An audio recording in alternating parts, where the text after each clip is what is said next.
Alors je suis Risk Manager qu'on appelle ERM, c'est-à-dire l'ensemble des risques au sein de l'entreprise. Ici on parle beaucoup des risques numériques, mais il y a les risques financiers, les risques RH, les risques sociaux.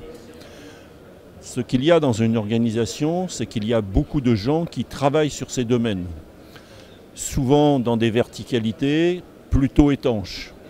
Donc on a le contrôleur interne, on a le contrôleur de gestion, on a l'auditeur interne, on a la DSI, on a évidemment le RSSI, on a le risque manager, et puis maintenant l'Europe vient nous inventer le DPO. Et donc ce qui est essentiel pour une organisation, et c'est le travail qui m'a été confié, c'est de mettre en place une gouvernance intégrée, de façon à ce qu'il y ait une approche qui soit homogène, cohérente, pour éviter qu'une mesure de réduction de risque qui est prônée par une entité, par une verticalité, soit géniale pour elle, mais mette un bazar épouvantable dans l'entité d'à côté. Mais je m'en fous, c'est pas mon entité. Donc ça, on ne peut plus travailler de cette façon-là. Donc première chose, c'est celle-là. Définir une stratégie, mettre en place une organisation pour un management intégré. La deuxième chose, c'est de travailler sur la sensibilisation des agents. Sensibilisation, ça veut dire prise de conscience, mais avec une difficulté, c'est-à-dire qu'il ne faut pas arriver en étant des donneurs de leçons et il ne faut surtout pas culpabiliser. Et donc il faut trouver le juste milieu. Il est important de voir qu'un agent en bout de chaîne ne peut pas tout faire. Détecter qu'un mail est frauduleux, il y a des choses qui peuvent être évidentes, d'autres beaucoup moins. Donc il faut les aider. Et donc à la DGAC, on a essayé de développer la juste culture. Alors la DGAC, c'est à la fois un monde d'ingénieurs dans lequel la juste culture est ancrée, vraiment ancrée dans les pratiques de tous les jours. C'est le retour d'expérience. Et en termes de sécurité et de sûreté, c'est absolument essentiel.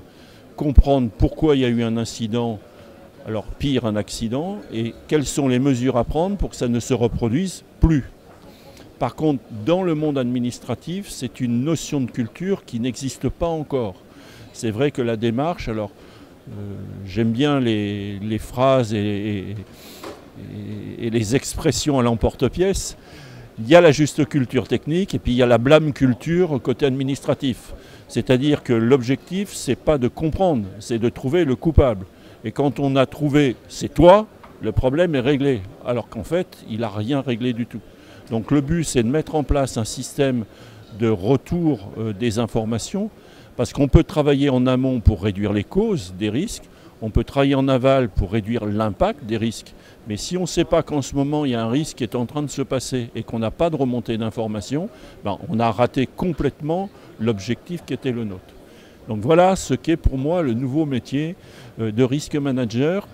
Et on a deux amis à avoir, qui est impératif. Un ami qui est l'auditeur interne, parce que c'est lui qui va s'assurer que ce que l'on a mis en place, c'est une réalité opérationnelle. Et puis évidemment le RSSI, parce qu'à terme, le métier de RSSI va évoluer forcément dans la maîtrise des risques. Alors de toute façon, on n'a pas le choix. Et en fait, les réglementations sont souvent là, parce qu'à un moment donné en aval, le travail n'a pas été fait. Mais je dis souvent, alors dans les Jeux Olympiques de 1904, il y avait tir sur cible mouvante. C'est exactement ça. C'est-à-dire qu'on doit toujours évoluer, on doit toujours s'adapter, anticiper, s'adapter. Un risk manager qui n'anticipe pas, qui ne s'adapte pas, c'est un risk manager qui est mort. Et les risques, de toute façon, on ne les connaît que lorsqu'ils arrivent. Mais le fait d'anticiper, de se dire voilà ce qui pourrait arriver et d'avoir des vraies procédures et savoir le qui fait quoi, c'est essentiel. Sinon, on n'y arrivera pas. Et comme le disait le patron de Qualys hier, ceux qui n'y arriveront pas, c'est simple, ils sont morts. Alors, on l'a fait à l'envers. C'est-à-dire que nous, on travaille sur de l'analyse de risque. Le RGPD a inventé une notion de PIA. Et en fait, on s'est interrogé, c'est quoi la différence? Et en fait, on s'est aperçu que la différence, c'est simple.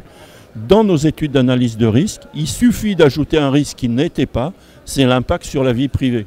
Et dès l'instant où on fait ça, eh ben on a gagné.